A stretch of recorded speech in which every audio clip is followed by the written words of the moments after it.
প্রধানমন্ত্রী, আপনাকে উদ্দেশ্য করে বলছি, আপনি ইডেনের ছাত্রী ছিলেন, তাহলে আপনার বুক কি কাঁপে না?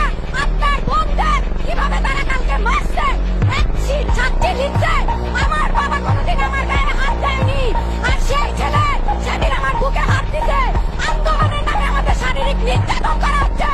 কেন আমার বুকে গায়ে হাত দিলেন? আপনার লজ্জা থাকলে আপনি বলতেন, কেন ইডেনের মেয়েদেরকে এভাবে মারা হচ্ছে? আপনি আন্দোলন করলে সুষ্ঠু পথে আন্দোলন করেন, আপনি কেন এভাবে? আপনি ইডেনে পড়ে গেছেন তো, তাহলে আপনি একটা কথা কেন বলতেছেন না? আপনি যদি নারী হয়ে থাকেন, আপনার কি বুক কাঁপতেছে না? আপনি কিসের প্রধানমন্ত্রী? আমরা চাই আপনি রাস্তায় নামুন, আপনি এসব দেখেন, আপনার বাবা যে দেশ স্বাধীন করে গেছে, সেটা কি এত স্বাধীন না নয় স্বাধীন? আপনার পিতা বলছিল, যদি মানুষের পতন আসে তাহলে সে পদে পদে ভুল করে।